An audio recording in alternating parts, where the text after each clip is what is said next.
Hello, this is Ron Paul with your weekly update for October 10th. According to the Fifth Amendment of the U.S. Constitution, Americans are never to be deprived of life, liberty, or property without due process of law. The Constitution is not some aspirational statement of values allowing exceptions when convenient, but rather it is the law of the land. It is the basis of our republic and our principled bulwark against tyranny. Last week's assassination of two American citizens, Anwar al-Awlaki and Samir Khan, is an outrage and a criminal act carried out by the President and his administration. If the law protecting us against government-sanctioned assassination can be voided when there is a really bad American, is there any meaning left to the rule of law in the United States?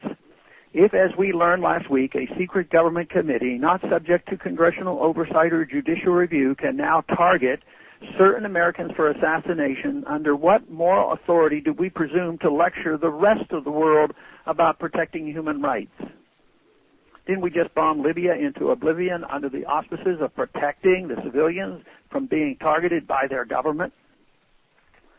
Timothy McVeigh was certainly a threat, as were Nidal, Hassan, and Loughner. They killed people in front of many witnesses. They took up arms against their government in a literal way, yet were still afforded trials. These constitutional protections are in place because our founders realized it is a very serious matter to deprive any individual of life or liberty. Our outrage against even the obviously guilty is not worth the sacrifice of the rule of law. Al-Awlaki has been outspoken against the United States, and we are told he encouraged violence against Americans. We do not know that he actually committed any acts of violence.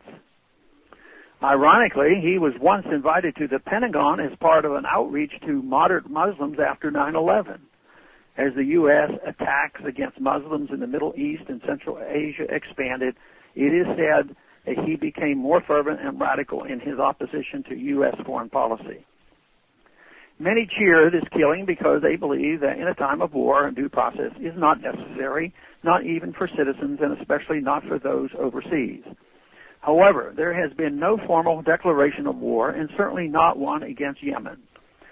The post-9/11 authorization for force would not have covered these two Americans because no one is claiming that they had any connection to that attack.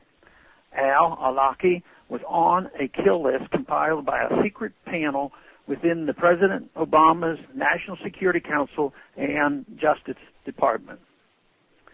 How many more American citizens are on that list? They won't tell us.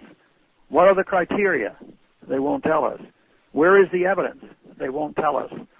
Al-Awlaki's father tried desperately to get the administration to at least allow his son to have legal representation to challenge the kill order. He was denied. Rather than give him his day in court, the administration, behind closed doors, served as prosecutor, judge, jury, and executioner. The most worrisome aspect of this is that any new powers this administration accrues will serve as precedents for future administrations. Even those who completely trust this administration must understand that if this usurpation of power and denial of due process is allowed to stand, these powers will remain to be expanded on by the next administration and then the next. Will you trust them? History shows that once a population gives up its rights, they are not easily won back. Beware. Thanks for calling this update. A new update is placed on this number, 888-322-1414, every Monday. The written text can be found on my webpage, www.house.gov/Paul. Thanks for calling.